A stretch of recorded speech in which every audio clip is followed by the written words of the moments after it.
오늘도 하나님께 예배하는 귀한 아침입니다. 오늘도 하나님의 말씀으로 나아가도록 하겠습니다. 오늘 같이 묵상할 말씀은 출애굽기 36장 8절에서 38절 말씀입니다. 출애굽기 36장 8절에서 38절 말씀 제가 봉독하겠습니다. 일하는 사람 중에 마음이 지혜로운 모든 사람이 열폭 휘장으로 성막을 지었으니 곧 가늘게 꼰 배실과 청색, 자색, 홍색 실로 그룹들을 무늬 놓아 짜서 지은 것이라. 매 폭의 길이는 28규빗, 너비는 4규빗으로 각 폭의 장단을 같게 하여 그 5폭을 서로 연결하며 또 그 5폭을 서로 연결하고 연결할 끝폭 가에 청색 고를 만들며 다른 연결할 끝폭 가에도 고를 만들되 그 연결할 한 폭에 골이 50개를 달고 다른 연결할 한 폭의 가에도 골이 50개를 달아 그 고들이 서로 대하게 하고 금 갈고리 50개를 만들어 그 갈고리로 2 휘장을 연결하여 한 막을 이루었더라. 그 성막을 덮는 막 곧 휘장을 염소털로 만들되 11폭을 만들었으니 각 폭의 길이는 30규빗, 너비는 4규빗으로 11폭의 장단을 갖게 하여 그 휘장 5폭을 서로 연결하며 또 6폭을 서로 연결하고 휘장을 연결할 끝폭 가에 골이 50개를 달며 다른 연결할 끝폭 가에도 골이 50개를 달고 놋 갈고리 50개를 만들어 그 휘장을 연결하여 한 막이 되게 하고 붉은 물들인 순양의 가죽으로 막의 덮개를 만들고 해달의 가죽으로 그 위 덮개를 만들었더라. 그가 또 조각목으로 성막에 세울 널판들을 만들었으니 각 판의 길이는 10규빗, 너비는 1규빗 반이며 각 판에 2촉이 있어 서로 연결하게 하였으니 성막의 모든 판이 그러하며 성막을 위하여 널판을 만들었으되 나무로는 남쪽의 널판이 20개라. 그 20개 널판 밑에 은받침 40개를 만들었으되 곧 이 널판 밑에도 2 받침이 그 2촉을 받게 하였고 저 널판 밑에도 2 받침이 그 2촉을 받게 하였으며 성막 다른 쪽 곧 북쪽을 위하여도 널판 20개를 만들고 또 은받침 40개를 만들었으니 곧 이 판 밑에도 받침 2이요 저 판 밑에도 받침이 2이며 장막 뒤 곧 서쪽을 위하여는 널판 6개를 만들었고 장막 뒤 2 모퉁이 편을 위하여는 널판 2개를 만들되 아래에서부터 위까지 각기 2겹 두께로 하여 윗꼬리에 이르게 하고 2 모퉁이 쪽을 다 그리하며 그 널판은 8개요 그 받침은 은받침 16개라. 각 널판 밑에 2개씩 이었더라. 그가 또 조각목으로 띠를 만들었으니 곧 성막 이쪽 널판을 위하여 5개요 성막 저쪽 널판을 위하여 5개요 성막 뒤 곧 서쪽 널판을 위하여 5개며 그 중간 띠를 만들 때 널판 중간 이 끝에서 저 끝에 미치게 하였으며 그 널판들을 금으로 싸고 그 널판에 띠를 꿰을 금고리를 만들고 그 띠도 금으로 쌌더라. 그가 또 청색, 자색, 홍색 실과 가늘게 꼰 배실로 휘장을 짜고 그 위에 그룹들을 정교하게 쑤놓고 조각목으로 4 기둥을 만들어 금으로 쌌으며 그 갈고리는 금으로 기둥의 4 받침은 은으로 부어 만들었으며 청색, 자색, 홍색 실과 가늘게 꼰 배실로 쑤놓아 장막문을 위하여 휘장을 만들고 휘장문의 기둥 5과 그 갈고리를 만들고 기둥 머리와 그 가름대를 금으로 쌌으며 그 5 받침은 놋이었더라. 아멘. 반지성주의라는 책이 있습니다. 일본 사람 모리모토 안니라고 하는 분이 쓴 책입니다. 지성주의를 반대하는 반지성주의에 대한 비판 서적이라고 할 수 있습니다. 지성을 반대하는 사람들에 의해서 세상이 흔들리고 있다고 지적합니다. 특별히 이 지구상에서 가장 큰 영향력을 미치고 있는 미국이 이 반지성주의에 취해서 온 세계를 흔들고 있다고 그는 날카롭게 지적하고 있습니다. 그런데 제가 이 책에서 받은 가장 큰 충격은 이 잘못된 반지성주의, 미국의 반지성주의의 그 뿌리가 미국의 기독교에서 시작되었다는 지적 때문이었습니다. 깜짝 놀랄 이야기였습니다. 물론 미국은 여러분들이 잘 아신 대로 경건하고도 뛰어난 청교도들에 의해서 세워진 나라입니다. 왜냐하면 미국을 건립한 청교도들은 영국의 종교개혁에 반기를 들었던 사람들이었죠. 그들은 성경에 대한 분명한 해석, 그리고 철저한 설교에 집중했던 사람들이었습니다. 그래서 그들은 성경 해석을 바르게 하기 위해서, 설교를 철저하게 하기 위해서 성경 원어인 히브리어, 헬라어에 아주 능통했던 사람들입니다. 그래서 그 당시에 목사는 아주 높은 수준의 학문적 훈련을 받은 사람들이 대부분이었습니다. 바로 그런 이들이 미국을 건국했던 청교도들 대부분이었습니다. 그런 목회자들을 계속해서 준비시키기 위해서 만들어진 첫 번째 대학, 하버드 대학, 청교도 목사인 하버드에 의해서 세워진 대학이지요. 뒤를 이어서 예일 대학, 프린스턴 대학도 바로 그런 정신으로 세워진 학교들이었습니다.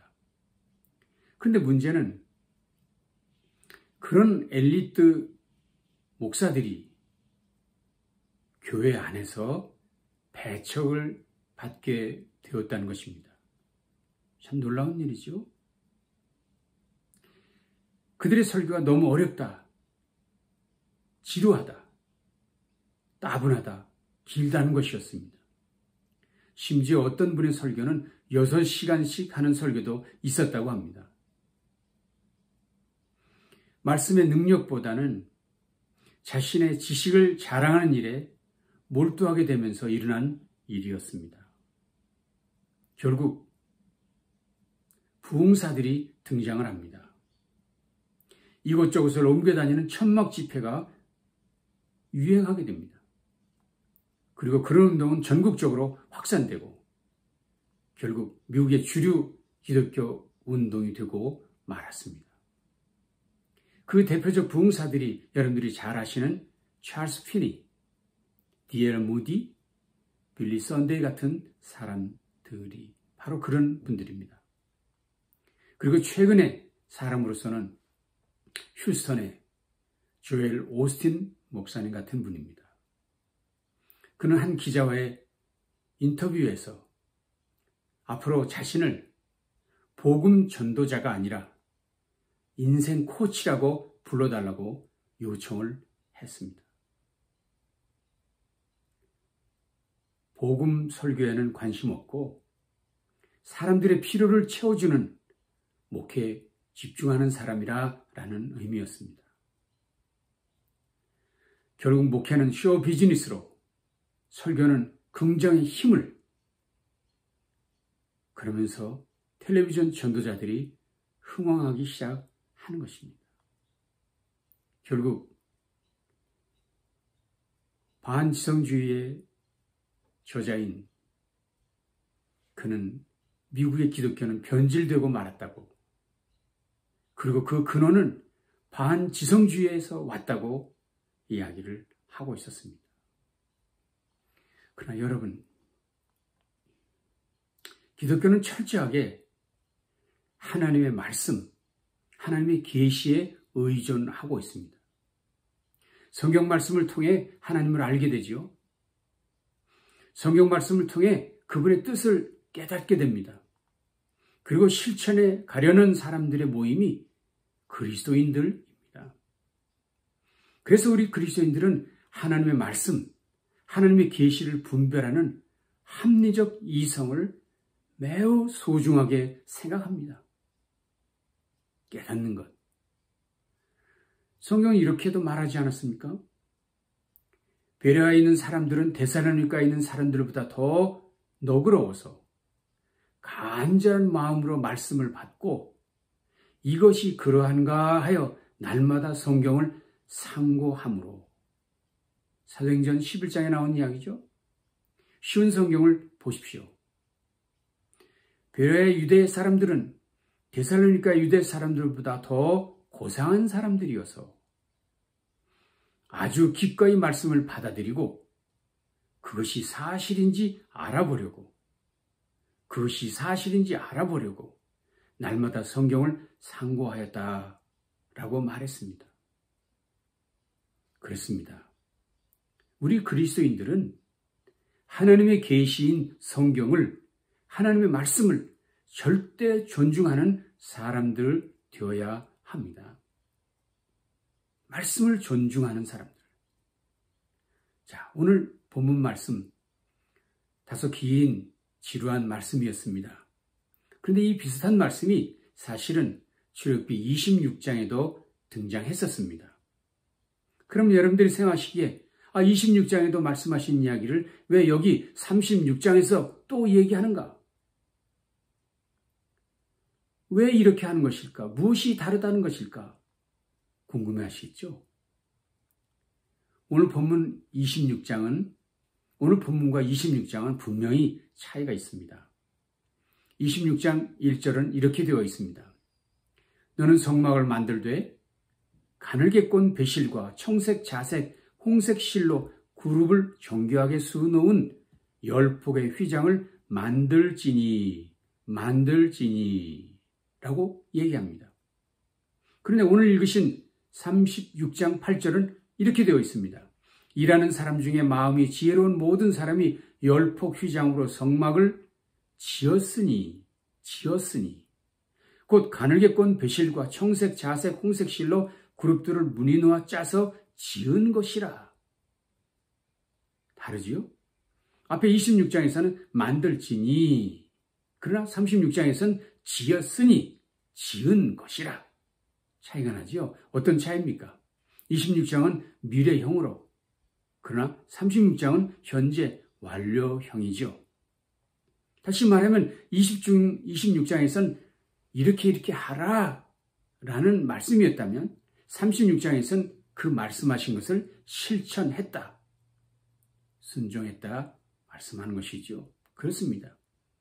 오늘 36장의 교훈은 그것입니다. 말씀하신 대로, 명령하신 대로 순종했다 하는 것. 그렇습니다. 말씀을 듣기만 한 사람이 아니라 실천하는 사람이 되어야 한다는 것. 말씀을 배우는 사람만이 아닌 순종하는 사람이 되어야 한다는 이야기를 하는 것입니다.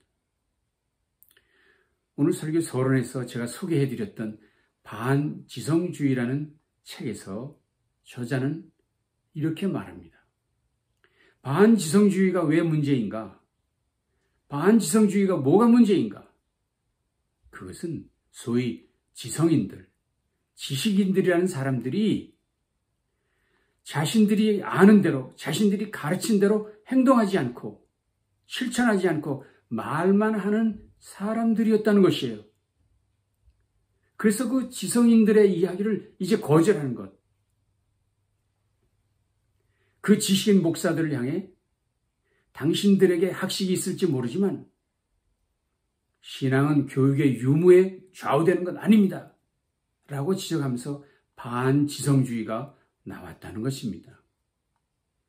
그래서 사실은 반지성주의라는 책은 반지성주의를 책망하는 글이기도 하지만은 그릇된 지성주의, 실천 없는 지성, 순종 없는 지성, 이것이 결국은 오늘 미국을 망치고 온 세계를 뒤흔들고 있다고 지적하고 있는 것입니다. 여러분 혹시 72시간의 법칙이라는 이야기를 들어보신 일이 있나요? 뭡니까? 자신이 결심한 사항을 72시간 이내에, 즉 3일 이내에 행동으로 옮기지 않는다면 단 1%의 성공률도 보장할 수 없다. 72시간 내에 실천하지 않는다면 그런 사람은 1%도 성공할 수 없다. 그것이 바로 72시간의 법칙입니다. 그렇습니다. 들었으면, 배웠으면 즉각 실천해야 합니다. 내일로 나중으로 미루지 말고 오늘 실천해야 합니다. 오늘부터 시작해야 합니다. 미루지 말아야 합니다. 주님께서도 말씀하셨죠. 말씀을 듣고 행하는 자는 반석 위에 집을 지은 자라. 그러나 말씀을 듣고도 행하지 않는 자는 모래 위에 집을 지은 사람과 같다고 하셨습니다. 들은 말씀을 오늘부터 실천하는 복된 성도들 되시기를 바랍니다. 자, 그런데 실천하는 사람들이 꼭 기억해야 할 중요한 사실이 있습니다. 즉, 실천을 하되 무엇을 실천하느냐, 그것이 중요하다는 것입니다. 오늘 본문을 통해 하나님께서는 성막 제작에 필요한 모든 것들, 자재와 재료들, 그리고 크기와 길이와 폭과 높이에 대해서 아주 자세하게, 색깔에 대해서, 그리고 어떻게 할 것인가에 대해서 구체적으로 반복해서 지시했습니다. 놀라운 사실은 그 주신 말씀대로 사람들이 실천했다는 것입니다. 말씀대로 실천했다는 것입니다. 오늘 36장 1절을 보실까요? 이렇게 되어 있습니다. 부살렐과 오홀리압과 및 마음이 지혜로운 사람들은 모두 여호와께서 명령하신 대로 할 것이니라. 모두 여호와께서 명령하신 대로 할 것이니라. 부살렐, 오홀리압과 지혜로운 사람들은 말씀하신 대로, 가르쳐 주신 대로, 명하신 대로 순종했다는 것입니다. 그렇습니다. 모든 열심이 다 좋은 것인가요? 모든 열정이 다 옳은 것인가요? 아닙니다. 말씀대로 하는 열정, 하나님이 말씀하신 대로 하는 열심, 만약 그런 것이 아니면 개인의 욕망일 뿐입니다. 개인의 의의를 나타낼 뿐입니다. 순종하되 실천하되 말씀하신 대로, 규정하신 대로, 가르쳐 주신 대로 하는 일이 중요합니다. 교회 안에도 열심 있는 사람들은 많지만 말씀에 순종하는 사람이, 말씀대로 열심 내는 사람이 정말 더 중요하지 않습니까? 하나님 말씀에 집중해야 합니다. 하나님이 무엇을 얘기하시는지, 무엇이 하나님의 뜻인지에 집중해야 합니다. 말씀을 깨닫는 일에 전념하셔야 합니다. 마지막으로 실천하는 사람의 또 다른 중요한 점이 있습니다. 그것은 바로 성령님의 지혜를 구해야 한다는 사실입니다. 성막 제작을 위해 일꾼들을 임명하셨을 때 규정하신 말씀은 35장 30절 이하에 자세하게 말씀하셨습니다. 30절입니다. 모세가 이스라엘 자손에게 이르되 볼지어다 여호와께서 유다 지파 훌의 손자여 우리의 아들인 부살렐을 지명하여 부르시고 31절 하나님의 영을 그에게 충만하게 하여 지혜와 총명과 지식으로 여러 가지 일을 하게 하시되 34절 또 그와 단지파 아히사막의 아들 오홀리압을 감동시키사 가르치게 하시며 지혜로운 마음을 그들에게 충만하게 하사 여러 가지 일을 하게 하시되 정교한 일을 고안하게 하셨느니라. 그렇습니다. 부살렐, 오홀리압은 말씀대로 충성했지만 그 모든 일에 하나님의 영이 충만함으로 했다는 것입니다. 하나님의 영으로 충만함으로 그 일을 감당했다는 것입니다. 고안하는 일, 정교한 일을 하는 것, 가르치는 일조차도 모든 일에 하나님의 영의 충만함으로 했다고 하는 것입니다. 이것이 일꾼의 정신입니다. 이것이 일꾼의 본분입니다. 초대교회가 7 집사를 뽑을 때도 어떻게 했습니까? 성령과 지혜가 충만하여 칭찬받는 사람 7을 택하라 하셨습니다. 하나님의 일, 하나님의 교회를 세우는 일은 성령님의 인도하심과 다스리심을 받는 자들의 의해서 이루어져야 할 것을 말씀하고 있습니다.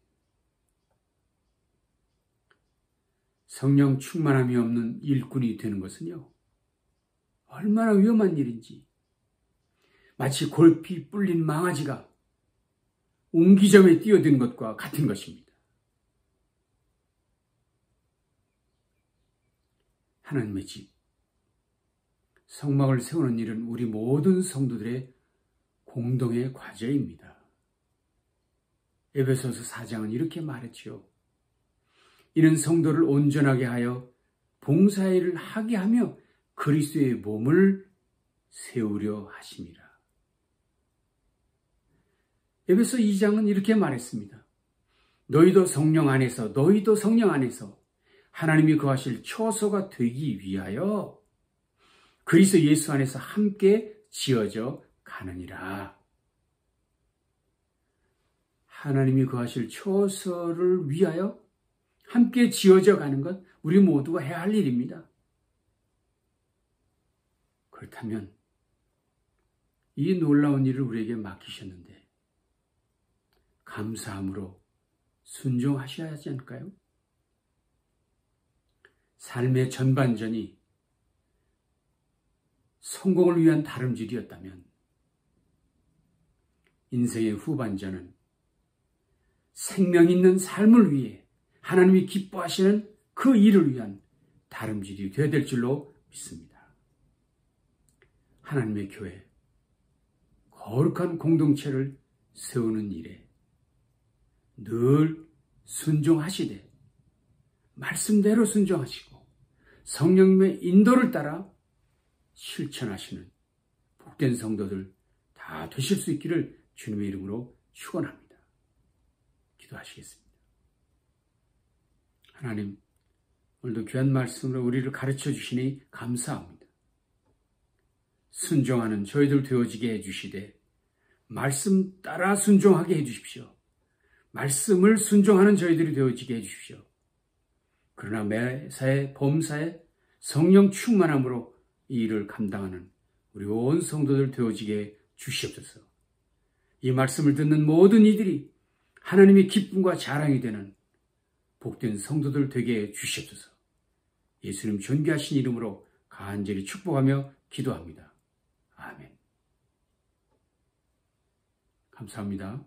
한 주간 승리하시기를 바랍니다.